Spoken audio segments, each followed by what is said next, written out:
안녕하세요. 인생에도 딘동댕이 있다. 디노쌤입니다. 지난 시간 매체 자료를 있는 그대로 다 믿으면 안 된다고 했었죠? 요즘 거짓 정보를 가지고 유튜브 하는 사람 없습니다. 다 팩트 가지고 해요. 하지만 그 팩트를 조합해서 결론을 도출하는 것은 그 사람의 주관과 관점이 들어가요. 예를 들어 딘동쌤은 쓰레기다 라고 주장하고 싶은 사람이 있다고 해봅시다. 제가 쓰레기라는 증거 자료 모으면 모을 수 있을까요? 없을까요? 충분히 모아요. 길 가다가 그냥 쓰레기를 버렸다든지 전화하면서 욕을 했다든지 무단횡단을 했다든지 한 달 정도 따라다니면서 모으면 충분히 모을 거예요. 그럼 그거 잘 편집해서 내놓으면 저는 쓰레기 되는 거예요. 그런데요, 재밌는 건 그 반대도 가능하다는 거예요. 딘동쌤은 천사다 라고 주장을 하기 위해 제가 한 선행만 모아서 잘 편집하면 저는 또 천사가 되는 겁니다. 그럼 뭐가 진실이죠? 다 팩트잖아요. 그러니 유튜브 같은 매체를 보실 때 의심하시라는 거예요. 어떤 주장을 하고 싶을 때 그거에 맞는 팩트 자료만 가져오면 돼요. 그거 찾는 거 요즘은 일도 아니에요. 잘 모아서 논리적으로 짜맞춘 다음에 얘기하면 그럴듯해 보여요. 그 분야에 대해 잘 모르는 사람은 아, 그런가 보다 하면서 믿게 돼요. 다 팩트고 논리적이니까. 하지만 팩트라고 다 진실은 아니라고 했어요. 팩트만 가지고도 딘동쌤은 쓰레기가 될 수도 있고 천사가 될 수도 있으니까요. 그럼 진실은 뭘까요? 절 오랫동안 가까이서 지켜봤던 사람은 바로 알 거예요. 어떤 게 진실인지. 진실은 충분히 시간을 두고 모든 면을 종합적으로 봤을 때에만 겨우 가릴 수 있는 거예요. 팩트 조각들 모아서 그럴듯하게 포장하니까 다 맞는 말 같지만 그 분야를 좀 깊이 오랫동안 관심 있게 봤던 사람은 딱 알아요. 굉장히 편향적이라는 걸. 지금은 유튜브로 정보나 지식을 얻는 시대예요. 사실과 진실의 차이를 이해하고 늘 비판적으로 평가하면서 볼 수 있어야 합니다. 알겠죠? 오늘은 추가로 매체를 평가하는 기준 하나를 더 살펴보고 현금 없는 사회 학습 활동 살펴보겠습니다. 저번 시간에 매체 평가 기준 5가지 살펴봤었습니다. 기억나시죠? 그런데 이것들 말고도 중요한 또 하나의 기준이 있습니다. 뭘까요? 광고 하나 보면서 이야기해보죠. 명품백을 득템하는 토탈솔루션. 잠을 줄여 투잡을 하고 돈을 모은다. 친구를 끊고 돈을 모은다. 안 되면 친구와 절교하고 돈을 모은다. 통장을 계속 보며 돈을 모은다. 모으고. 아, 복잡해. 대체 어느 세월에? 남친을 사귄다. 복잡한 피부도 완벽한 거 딱 하나. 단 하나의 솔루션. 마몽드 토탈솔루션. 난 마몽드. 뭔가 이상하다는 느낌 못 받으셨나요? 조금 불편했던 친구도 있나요? 그럼 다행입니다. 잘 보신 거예요. 일단 뭘 광고하고 있죠? 네, 화장품 광고예요. 근데 갑자기 명품백을 득템하려면 돈을 모아야 한다면서 친구랑도 덜 놀아야 되고 통장 여러 개 해서 모아야 한다고 그래요. 그러다가 한 방에 해결하는 방법이 있대요. 뭐예요? 남친을 사귀래요. 이 뭔 개소리야! 우리가 배운 평가 기준에 따라 한번 평가해 봅시다. 첫 번째, 전달하려는 내용과 관련이 있나요? 화장품 광고인데 화장품 얘기는 거의 안 나오고 주로 명품백 얘기를 하는데 그것도 왜 하는지 잘 모르겠죠? 두 번째, 내용 이해에 도움이 되었나요? 화장품이 얼마나 좋은지 알게 되셨어요? 화장품 광고인 줄도 몰랐죠? 세 번째, 의도가 적절한가? 의도가 뭔지 잘 모르겠어요. 여러 가지 방법 쓰는 것보다 한 방에 토탈 솔루션 마몽드로 한 번에 해결해라. 남친 사귀어서 한 방에 명품백 얻을 수 있듯이 뭐 이런 거 같은데 비유가 잘못돼도 한참 잘못됐죠? 네 번째, 관심과 흥미가 생겼나요? 사람에 따라서 이건 다를 수 있어요. 이렇게도 광고를 만들 수 있구나 하면서 재밌다고 할 사람도 있을 테니까요. 마지막, 목적에 도움이 되었나요? 판매량 어떻게 됐을까요? 박살이 났습니다. 난리가 났어요. 자, 이렇게 평가 기준에 따라 보니까 어때요? 아주 형편없죠? 하지만 핵심적인 문제가 아직 남았습니다. 뭘까요? 이 광고를 보면 이 여자, 어떤 여자 같아요? 소위 김치녀, 된장녀라고 하죠? 남친을 명품백 때문에 사귄다? 아주 속물적이고 천박한 여자로 묘사되고 있어요. 문제는 이러한 편견과 고정관념이 가득 담긴 묘사가 우리 사회의 편견과 고정관념을 더 강화시킨다는 겁니다. 모든 여자들이 다 이렇게 속물적이고 의존적인가요? 다 남친 등골 빨아먹으려고만 할까요? 아니죠. 그런데 마치 여자들이 다 그런 것처럼 묘사하고 있죠. 이런 걸 여성 혐오라고 합니다. 예? 이게 왜 여성 혐오냐고요? 어디에도 여자들은 이상해, 여자 싫어 이런 말이 없는데요. 요즘은 그렇게 직접적으로 혐오하지 않아요. 은근하게 해요. 여자들은 이상해 라는 말은 없지만 누가 봐도 이상하게 묘사하고 있잖아요. 이걸 보면 그래, 여자들은 다 저러더라 이런 생각이 들죠. 하지만 이것은 편견이고 고정관념이에요. 선생님, 그런데 실제로 저런 여자들도 있잖아요. 그런 여자들에 대한 비판으로 볼 수 있는 거 아닌가요? 이렇게 얘기하더라고요. 아주 훌륭한 지적이에요. 그럼 이제 면밀하게 따져봐야 하는데요. 이 광고가 여성에 대한 편견과 고정관념이 담겨있는 여성 혐오 광고인지 아니면 그런 여자들을 비판하는 사회 비판적이고 올바른 광고인지를 판단해야 해요. 여러분들이 느끼기엔 어느 쪽이세요? 만약 이 광고가 그런 여성들을 꼬집고 비판하려는 목적으로 만든 거라면 광고에 어떻게든 이 여자에 대한 부정적인 뉘앙스가 담겨 있어야 합니다. 그런데 전혀 찾아볼 수가 없어요. 만약 넣었는데 우리가 못 찾은 거라면 그것은 그것대로 실패한 광고고요. 넣지 않았다면 그걸 비판할 의도는 없었다고 봐야겠죠. 이해됐나요?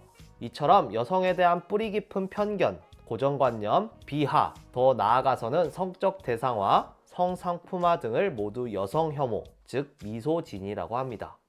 여성 혐오란 말 그대로 여성에 대한 뿌리 깊은 편견에서 시작된 여성에 대한 혐오와 멸시를 뜻하죠.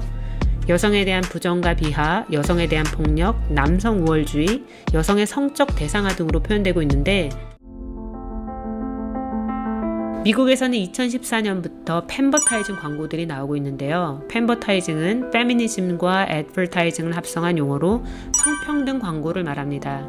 독립적이고 주체적인 여성의 이미지를 부각시킨 광고들이 그 대표적이죠.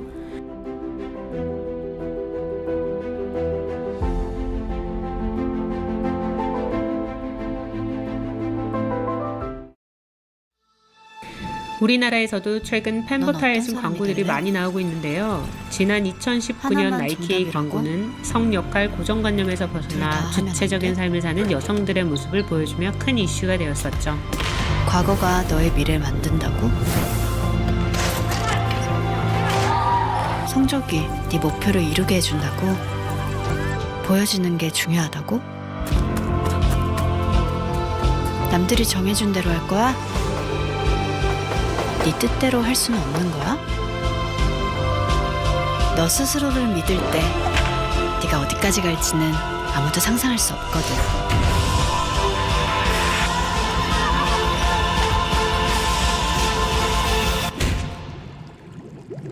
넌 너만이 만들 수 있는 최고의 작품이야.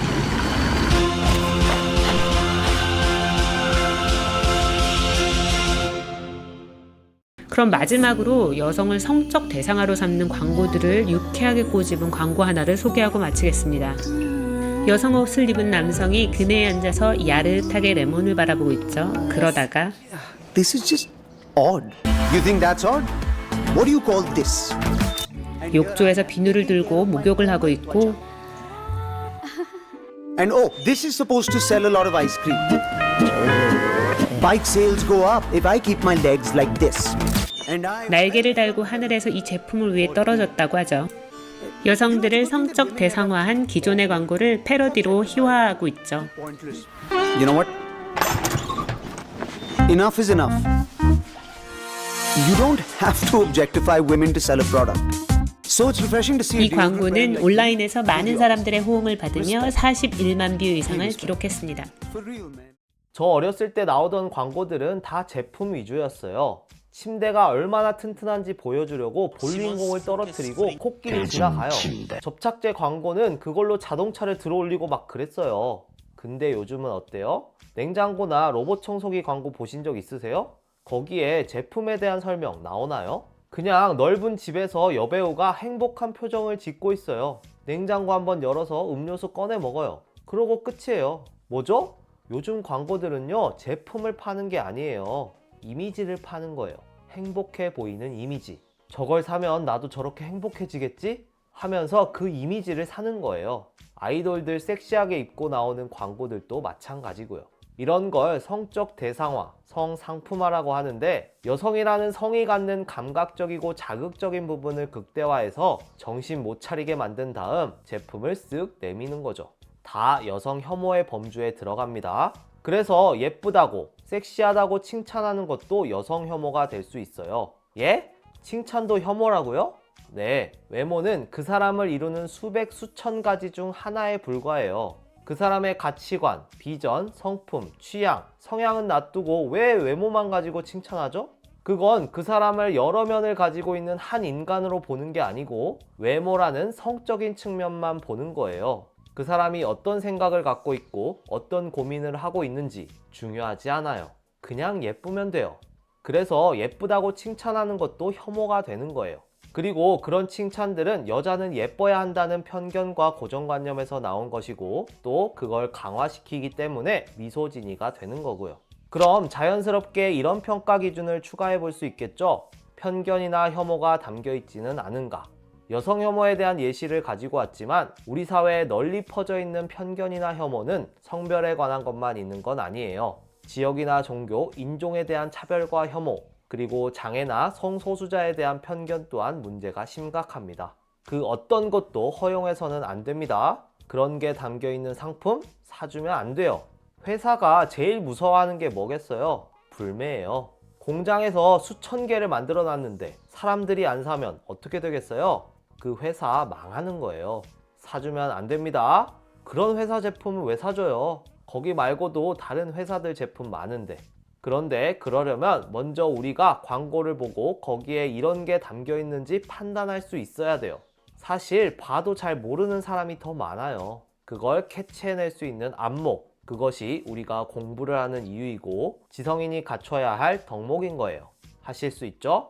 네, 좋습니다. 교과서로 갑시다. 미리 가본 현금 없는 사회 뉴스 내용을 정리해 봅시다. 잠시 멈추고 적어 놓으세요. 181쪽 학습활동 3-1번입니다. 가와 같은 인터뷰를 나의 그래프로 바꿔 제시했을 때 표현 효과가 어떻게 달라지는지 알아보는 활동인데요. 각각의 매체 자료는 다 장단점이 있어요. 어떤 게 꼭 더 우월하다고 할 수는 없어요. 필요한 곳에 적절하게 쓰는 게 중요해요. 그래프로 바꾸면 일단 한 사람이 아닌 여러 사람의 응답을 볼 수 있으니까 현상을 좀 더 객관적으로 이해할 수 있겠죠? 그림으로 표현해 놓으니 한눈에 쉽게 파악할 수도 있고요. 그럼 인터뷰는 어떤 효과를 줄까요? 전달하고자 하는 내용을 생동감 있게, 현장감 있게 보여줄 수 있어요. 맛집 소개 영상에 옆에서 먹고 있는 사람 인터뷰 꼭 들어가죠? 너무 맛있어요. 이러는 거 왜 보여줘요? 정말 얼마나 맛집인지 생생하게 보여주려는 거예요. 이해됐나요? 나의 그래프는 방금 말했듯이 여러 사람들의 의견을 종합해 볼 수 있는 거니까 객관적으로 전달할 수 있다는 장점이 있습니다. 이번 단어는 각각의 매체 자료의 효과를 파악하고 평가해 보는 게 핵심이에요. 그러니 공부를 할 때 매체별로 어떤 효과가 있는지 또 적절하게 잘 사용됐는지 이런 것들을 중점적으로 보시면 되겠죠. 그럼 여기까지 딩동댕 딩노쌤이었습니다. 빠이.